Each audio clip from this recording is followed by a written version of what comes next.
It's ClipperBlog Live, following the Clippers thumping of the Orlando Magic. Wow, look at this. A couple weeks ago, the Clippers were sitting at a paltry 5-4. Since then, they've won 8 of 9, 6 in a row by double digits. Around that time, they completed the best road trip, I think, in franchise history, and they finish off the Magic tonight, 114-86 at home. Joining us from far up in the frozen north is Seth Partnow. Seth, should I be excited about this Clipper victory? Excited is probably the wrong word. You can only beat who they put in front of you, as the cliche goes, and the Clippers did that well tonight. And especially once Kyle Quinn got kicked out, then the Magic had no one inside to really deal with the Clippers. So under those circumstances, you'd expect the Clippers to thump the Magic, and they did. So that's good. It's better than the alternative. But it doesn't necessarily say much in terms of doing anything meaningful kind of later in the year, which is what the season is not about. A gaudy regular season win total for the Clippers. I think we can agree on that. I definitely agree on that. I will say that the West is going to be really brutal, and as many wins as you can kind of accumulate right now while the team is still looking for answers, I think the better. The seeding might not be that important because you're just going to end up playing a ridiculously good team regardless. But an extra game on your home court could matter a lot, even if it's just for round one that the Clippers, get home court. If they even do that, who knows? But I guess it might matter a little bit more when you're playing Western Conference teams, just because that'll actually affect the seeding. It has twice the impact, But yeah, I think getting wins now is important just for the sake of not falling too far out of the race. They're in the 7th seed right now, on pace to win something like 59 games this year, and that puts you in the 7th seed in the West. So whatever you can do to make sure you keep pace with the rest of the league. And, the Spurs and the Spurs lost tonight. Did the Mavericks also lose? No, the Mavericks did not. The Mavericks won. Monte again had it all. He already had it all, and now he has more of all. You mentioned the Quinn flagrant 2 foul right at the end of the second quarter that got him kicked out. I wonder if you have any thoughts on that foul. I thought it was pretty harsh. I know the rule isn't quite written exactly like this, but it's in my mind, a flagrant 1 is an excessively hard foul. A flagrant 2 is a foul that's like not a basketball play. It's a shove. It's a trip. It's there was nothing. That wasn't even that hard a foul. It's like two very large men collided, and momentum happened, and he hit Blake in the face, and flagrant 1 is probably correct, but it's not. There's nothing dirty or excessive about it, I didn't think, and so I thought it was. It certainly killed the game, as soccer writers like to say, when there's an early red card, it killed the game as a contest. Yeah, I think you're right on both counts. A flagrant 1 would have been fine. Probably you bump it up above a common foul. Just flagrant 1's okay. I think maybe the reason they went for the flagrant 2 is because since he didn't really jump and he kind of cocked his arm back. I know Matt Barnes has been the victim of that kind of foul, where that kind of flagrant 2, where even if he's technically going for a block, when you kind of cock the arm back before going through, it makes it look maybe more violent than it really is. And by not jumping, then I could imagine at least a conversation where someone reaches the conclusion that he wasn't making a play on the ball. I wouldn't agree with that. I'm with you. I think he was making a play on the ball and just ended up hitting Griffin in the face. He got some part of the ball up Right. top, and then so it's like you can't. How I mean, he's a very tall man with long arms, so he doesn't necessarily need to jump to. And part of the I think part of the perceived violence of it was he was kind of engaged. I think was it with DJ, like Mhm. he kind of shoving off on him and turned into it. So, but Yeah. yeah. And Oh, sorry, this is for you, Fred. Thank you. okay, so what did you like from the Clippers? Even if the game doesn't mean as much as we would like it to, what did you see in terms of their offense that was working tonight? I mean, obviously, Blake is playing at a pretty high level right now. Would you say he's playing better now than he was earlier, or are shots just falling that he was taking? That's a What's the difference? that's a good question. I think he's. It's hard to exactly put a finger on it. Um, he's not settling for early jumpers quite as much. He's taking open jumpers he's being given as opposed to that being kind of. I think there was a play early in the third quarter where he kind of got the ball in a pick and roll and kind of faked, and the defense ran away from him, and then he shot a jumper, and Yeah, and yeah, and he made that one. It was yeah, like, and he made and "You that's really but want that's me to be this open?" yeah, but that's he's wide open in rhythm, good shot. Whereas seemed like at the beginning of the year too often it was pick and roll, catch it at 18 feet and launch right away, and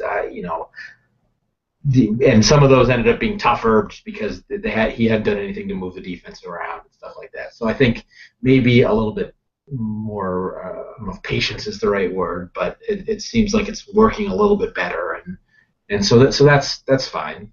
And he honestly is probably a little.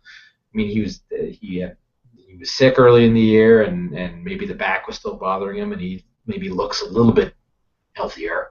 So that's probably contributing to it also. Yeah, and even if the back wasn't bothering him in terms of pain, it's reasonable to assume that if you sit out for a bit and then you come back and you've been working on this jumper for a long time and you've had this back issue, you're not super eager to just kind of dive into the fray and just like get hit over and over and over again all night. You could see how that would kind of just alter your game slightly. It's not like he was putting up horrible numbers. He's been playing very well. He just hasn't kind of taken a leap along the lines of the difference between last year and the year before. Yeah, and also it's when he's shooting just jumpers, then it's DJ's not getting lobs. Barnes, Reddick, so on are having tougher shots. So it's not so much what it does for his individual offense, but what him taking kind of those settling shots is doing for the team's offense as a whole, which was the worrisome part. And so again, against a team that wasn't really certainly in the second half in a position to put up much resistance, they did well. Did again better than the alternative. I don't know how much it proves in terms of how well it's going to work against Golden State or Memphis or San Antonio or pick a team. Mm-hmm. Yep. No, and I haven't seen anything yet that shows me that they're making moves toward that those teams. I do like that they at least seem to be. I don't know if it's just a product of the opponents, but they at least seem to be rebounding differently than they were to start the year. They seem to have gotten the memo. Obviously, in this system, you're never going to have a great offensive rebounding team. That's by design. That we hear it all the time. Yeah. But when you have guys like Griffin and Jordan, um, you want to do a little better on the defensive boards, and it seems like they've been a lot more attentive tonight. I mean, to that, like they tonight it was they absolutely killed them, 44-34 overall. Clippers had 38 defensive rebounds to Orlando's 28. Um, the thing about this team though with rebounding is there really is a bigger burden on Griffin and Jordan with that because they don't really have that small forward or rebounding guard that really gets in there. Um, I, do you see that being an issue down the line? Certainly, and especially, again, we'll talk over and over about the bench probably all season. Yeah. That's some of it. Some of the rebounding issues is also just a question of kind of, especially when they were playing better teams earlier in the year, kind of their overall defense was such that it was his fault. I don't want to say faults, but partially it was him. Partially it was kind of team breakdowns. As DeAndre was getting out of position a lot, Mm-hmm. and so that's giving up some rebounding, just in terms of if he's jumping out to contest a shot or help on someone. They're giving up dunks and putbacks and stuff like that on plays like that, and their overall defense is probably as a result somewhat of the opposition has been better, and so that's allowed him to stay home a little more. Um, but at the same time,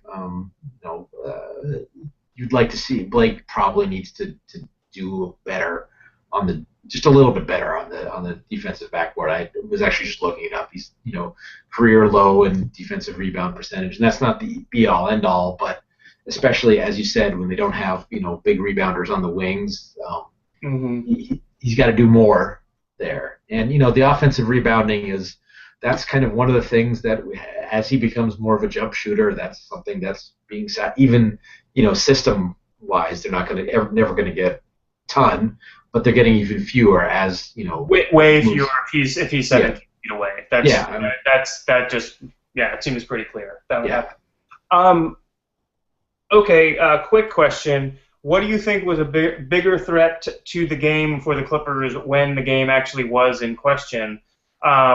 Forcing lobs and kind of trying to get too cute, or the bench play in the second quarter? It's the bench play. It's always the bench play. It's unless it's a game where Redick is shooting 2 of 15, it's the problem is the bench play, and so that's if I seem gloomy about their chances, the fact that they run out lineups that have Ito Turkoglu, Glenn Davis, and Spencer Hawes a lot, and that's not a competitive lineup. At the level you need to be to compete in the Western Conference playoffs. I mean, right. When Golden State's healthy, that means that you're going to be facing up against Golden State, and their bench front line is going to be like Andre Iguodala, Maurice Spates, and David Lee, and certainly especially the way Spates is playing, that's gonna murder like the front line that the Clippers are rolling out there right now. And just as an example, and Memphis, very deep team also, and we all know the Spurs' ability to kind of move players in and out. So, it's hard to see where that is going to get better. I was going to say maybe the best hope is that the Clippers end up playing someone like Houston, who I think of as not quite as deep as those other teams. But what's going on with Houston? They just keep winning. Yeah, and they keep winning, and they're also at some point going to bring Dwight Howard and when Dwight Howard, Terrence Jones are back, then all of a sudden they have some depth too. I mean, especially if Tariq Black is Tariq Black, I think it's Tariq, is a competent backup 4-5, and then and Monte Eunice, and they've got some guys who can play too off the bench, and let's put it this way, I'm not sure that any of the Clippers, aside Hawes probably, but the other two of the Clippers backup forwards don't crack the rotation of any other team that makes the Western playoffs unless somehow New Orleans slips in. Yeah. Sunshine and light. Here's a question from Fred Katz, ClipperBlog's own Fred Katz. He wants to know, are we cool with Matt Barnes again? Looks like more like 2013, 2014 Matt Barnes now. I mean, again, if he's guarding, Mo Harkless or something, then his defense looks fine. Early in the year, guarding actual frontline wing players didn't go so well for him. So that's the shooting is what it is. They have no one else on the roster who can guard a bigger scoring wing, and so if he can't actually do it, then that's problematic against Yeah. you again, who are you going to play in the Western Conference? You're going to play Kawhi Leonard. You're going to play James Harden. You're going to play Kevin Durant. You're going to play Klay Thompson, who is obviously improved. Yeah. So but the only team that it doesn't matter against as much is Memphis. But Right. but still against the bulk of the Western Conference, that's still a weakness, obviously. And then go Yeah. to the bench, or do you have Reddick guard somebody, or you have Griffin guard somebody? Like there's the other options are not great. Sounds like the answer is we're cool with Matt Barnes right now because we have to be. Yeah, exactly. Like like we have no other choice. Yeah, we're in great shape. Let's take a look at a couple other questions we have. Um,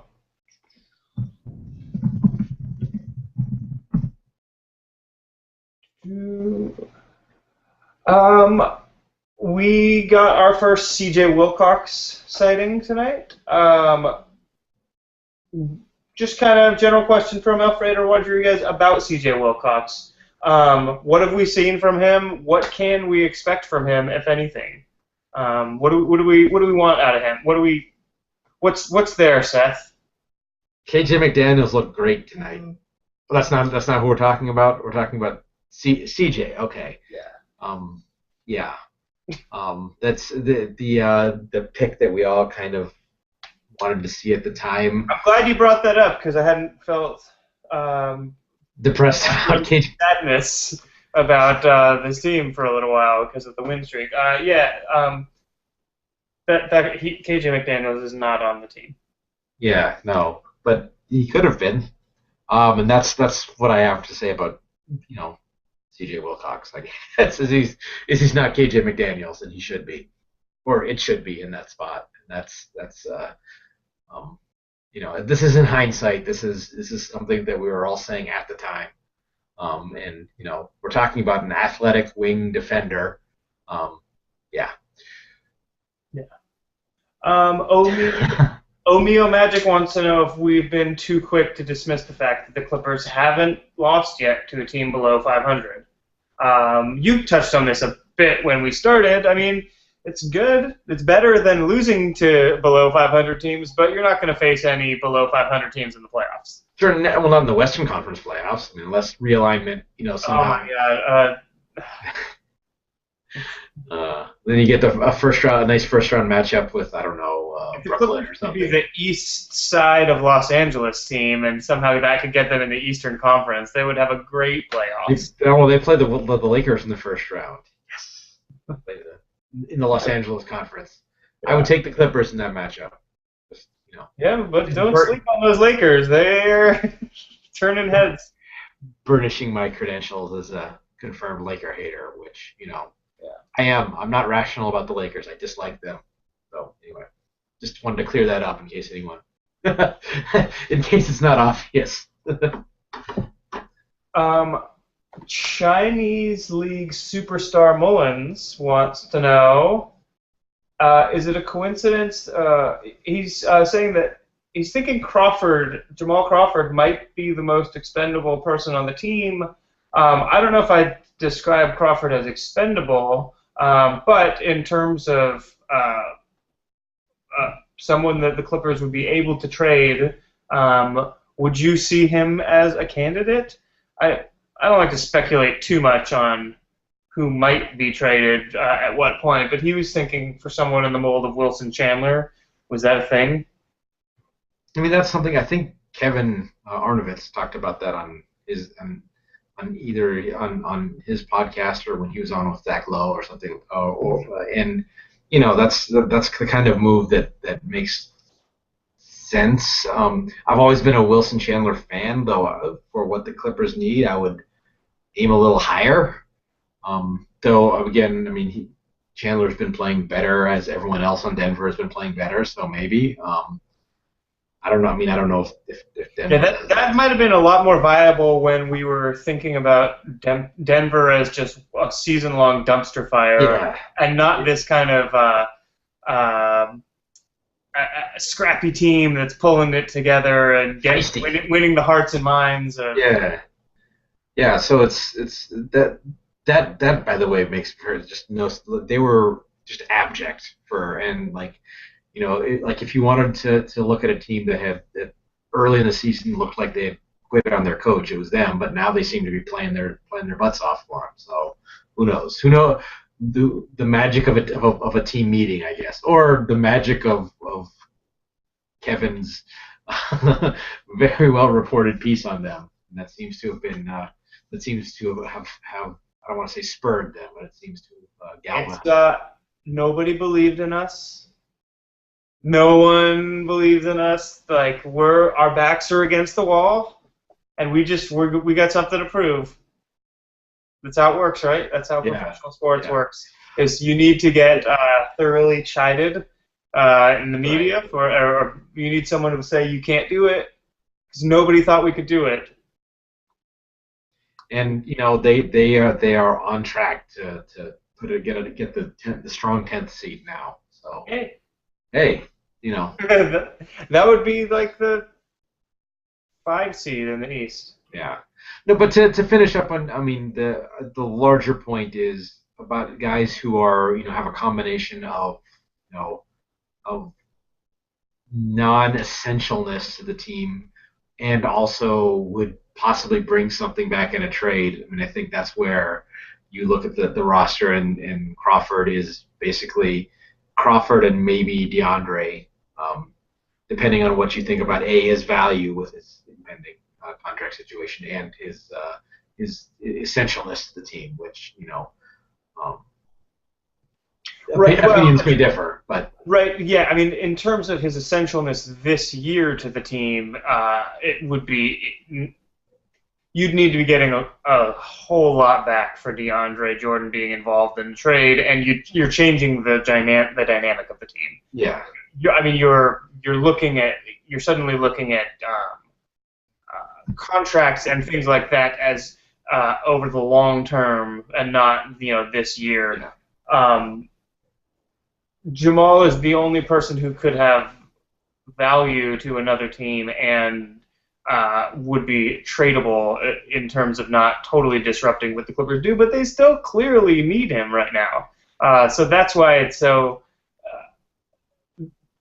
I think that maybe says less about Crawford and more about your point earlier about the bench in general. And you know, it's hard to find a wing stopper that you can also rely on to hit shots as a starter and get him for an expendable player. Because that player that the Clippers need is by definition not expendable. Right.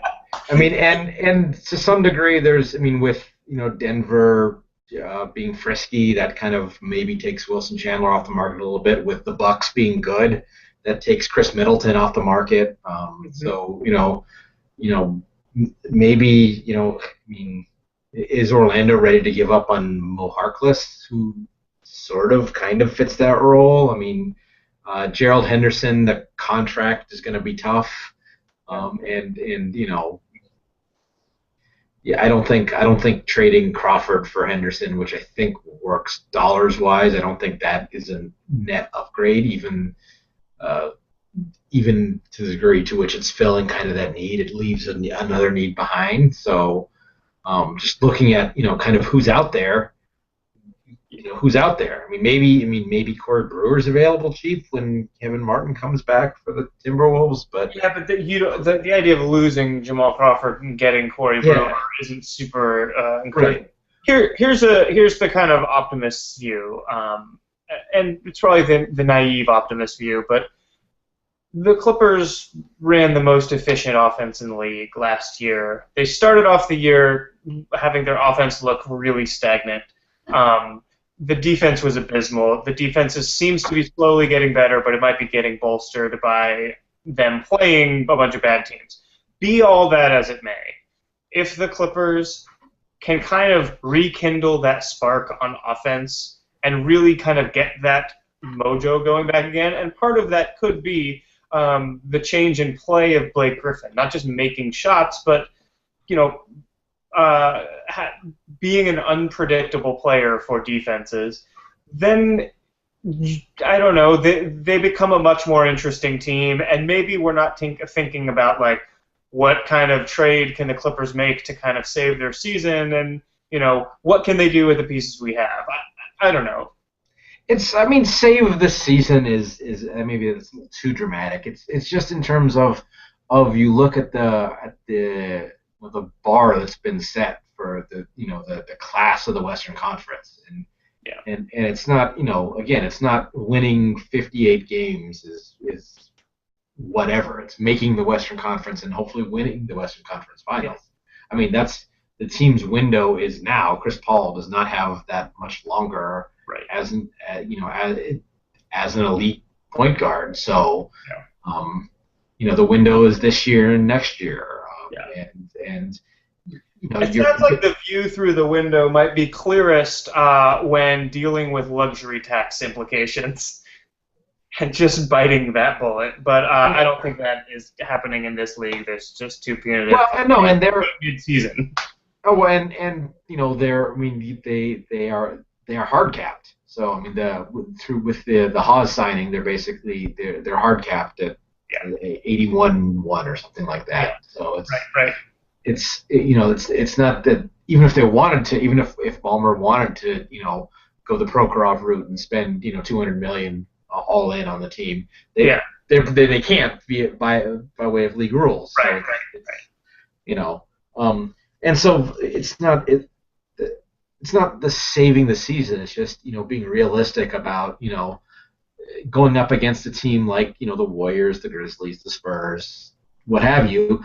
There's going to be 8, 10, 12 minutes a game where they don't have an advantage. They have a fairly extreme disadvantage, and if you're giving up 8 points a game in those 12 minutes, that's a lot to ask of your starters to make up on a nightly basis.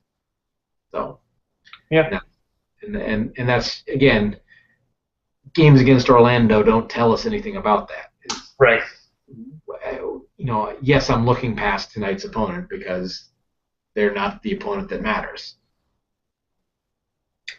I can't argue with that. I wish I could argue with that, but Sorry. It would be disingenuous on my part. However, the Clippers will have an opportunity to show their stuff against a slightly better team. I believe on Friday against the Pelicans. Who do you like in that matchup?